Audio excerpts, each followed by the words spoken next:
You might think that the first thing a programmer does when starting their workday is to start up their computer or laptop. No, you couldn't be more wrong. The first thing we do when starting work is coffee.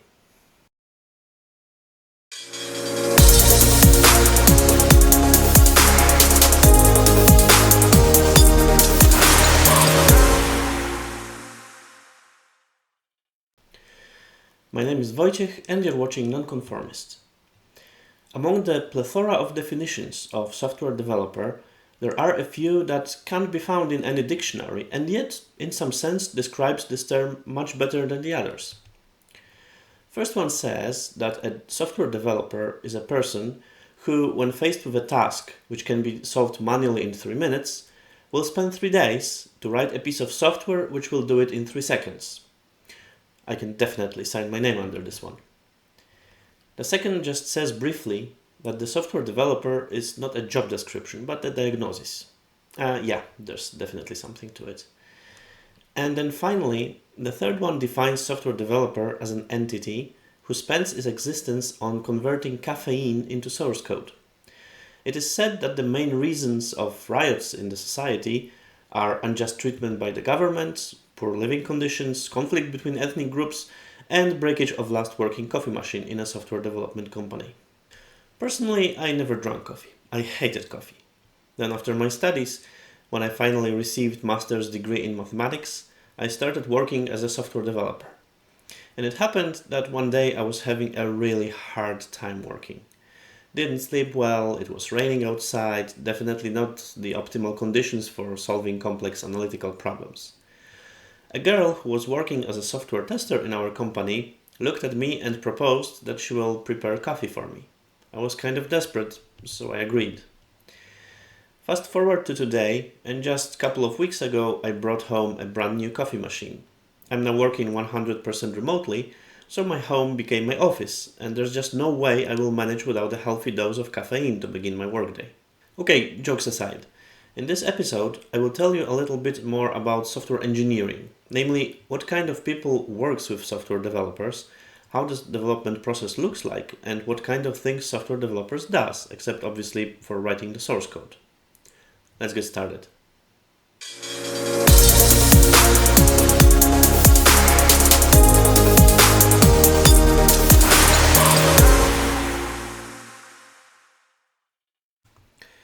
Software development process always starts with some kind of problem to solve. May it be helping a doctor diagnose a disease on medical images, allowing people to buy decor in a web shop, controlling UV lamps which disinfects medical rooms, visualizing defects on slabs of steel to help measure their quality, or simplifying the process of preparing documentation for electrical wiring and building automation. Believe it or not, even developing a computer game still falls into the category of solving a problem. May it be designing an engaging experience or conducting interactive storytelling, but from the software development perspective, it is still a problem to solve. The tricky part is that such problems, especially in case of commercial projects, are usually quite big. And I'm not talking about their level of difficulty, although it also varies, but mostly about their complexity. Take Microsoft Word, for example. In how many sentences would you be able to precisely define what this application does? Obviously, you can say that it is a word processor or a text document editor, but truth be told, these definitions are extreme oversimplifications of what Microsoft Word became since its initial release. We need to talk about printing, macros, styles, drawings, supporting multiple file formats, then interoperability with Excel and Access, possibility to embed parts of Word in your applications, integration with your operating system, and much, much more. If the application is to be implemented properly, the problem or problems it is supposed to solve must be defined precisely, understood, analyzed, and ideally documented. This process happens far before even a single line of code is written, and is performed by a role called business analyst. Business analyst is a person who first contacts the customer and gathers all requirements for the software to be developed. In addition, this person should also confront those requirements with real life and figure out all the additional problems the team may face during the development. For instance, let's say that there's a need for a new mobile banking application. The application should allow user doing money transfers, but what if user wins a lottery and then wants to transfer hundreds of thousands of dollars? Maybe there are some specific law regulations which requires bank to report such transfers or even obtain additional approval.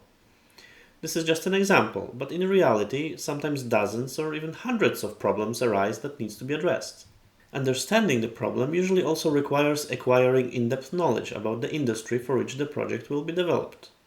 I gave you earlier some examples of software development projects. These were actually real-world projects that I worked on in the past. So, for instance, I had to learn what is the structure of human retina so that the software I helped develop could semi-automatically recognize all its layers on the tomograms. And to step up the challenge, the algorithm had to work correctly on both healthy and sick eyes. That was an interesting problem to solve. In my career, I had a chance to work also for steel mill industry, web shops, electrical CADs, and finally corporate banking.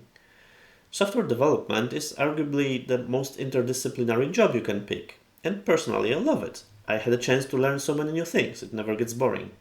But let's get back to the software development process. A business analyst is usually involved in the entire software development process. This is because it is almost impossible to predict all the problems that the team will have to face.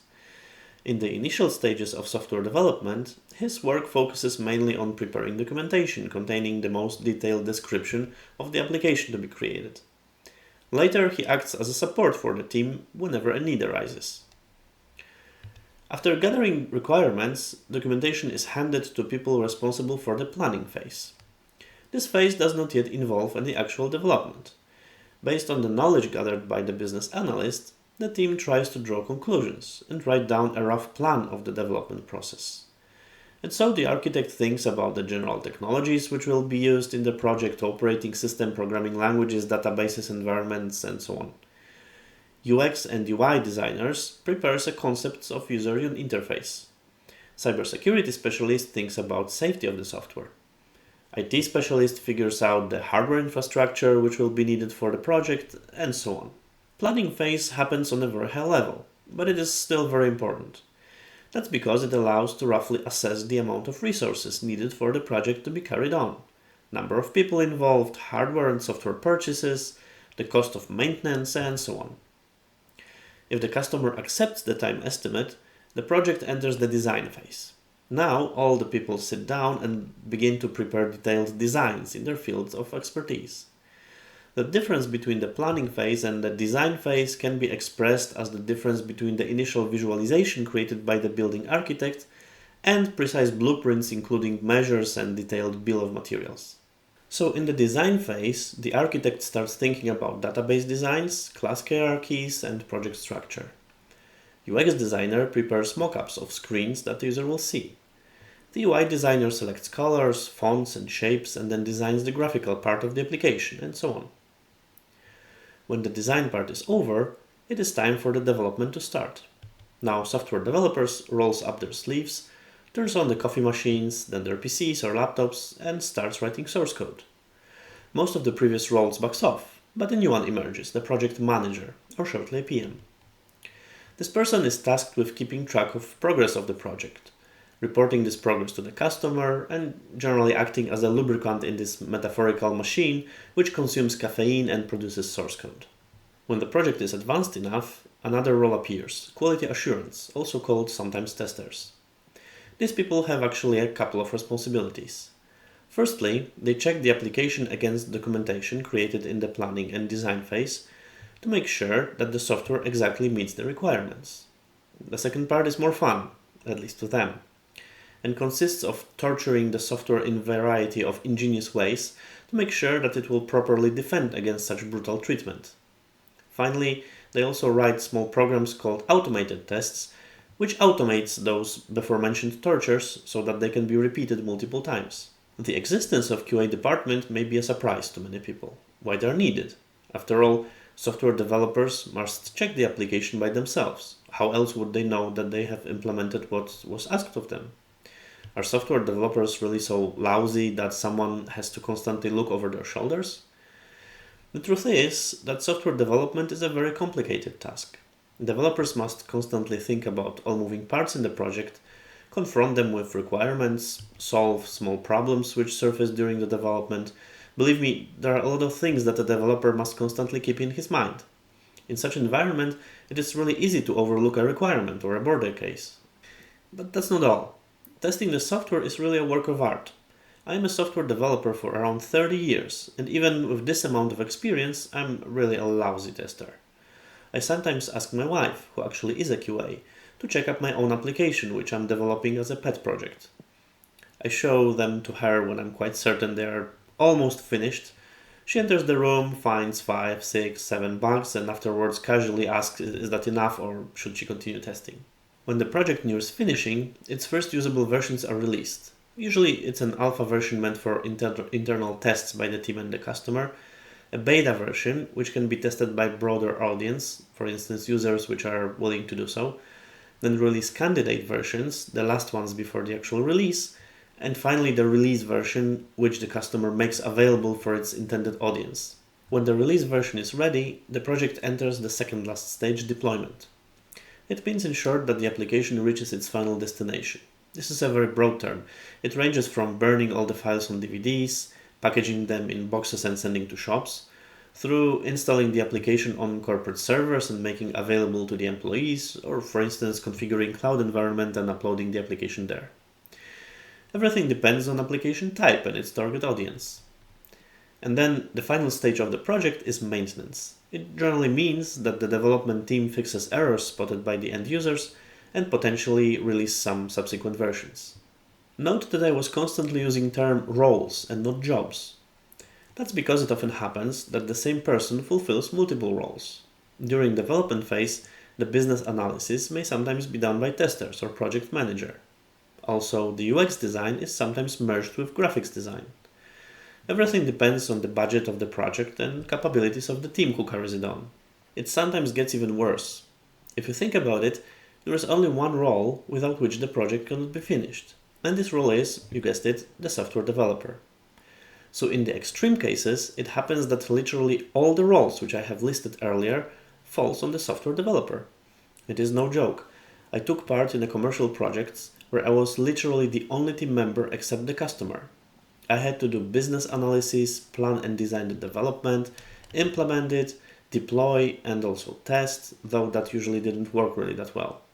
In another project, I was given generously a half of QA, as gross as it sounds, so at least the testing part was lifted from me, but unfortunately I had to do the rest.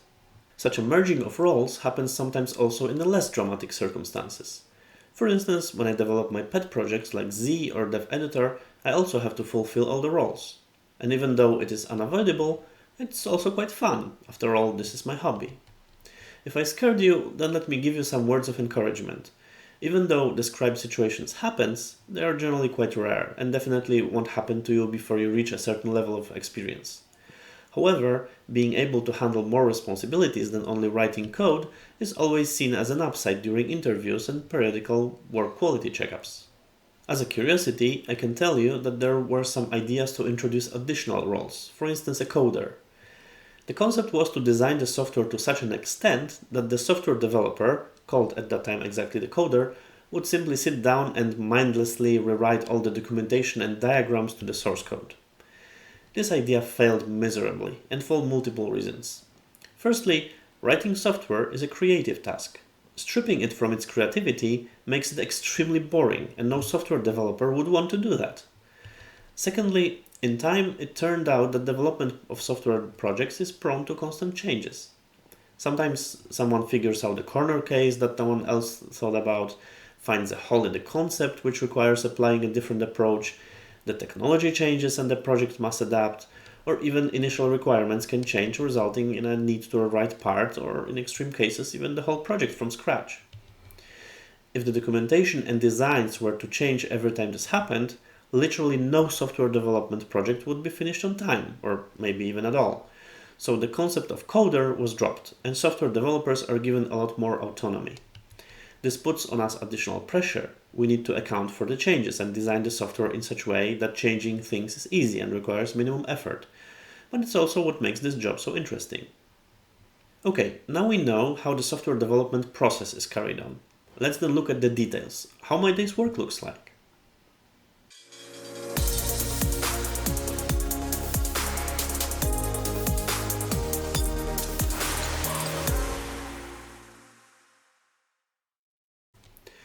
My workday starts. I've made a coffee and turned on the computer. Now what? Every commercial project nowadays takes advantage of a tool called a task tracker. I cannot show you any of ones I'm using now or I have been using before because of NDAs I had to sign, but I'll show you one which I've created for my own projects. Each box represents a task to be done, and columns represent the stages tasks are in. The number of columns differs by project, but among those usually you'll find tasks not started, being in progress and finished.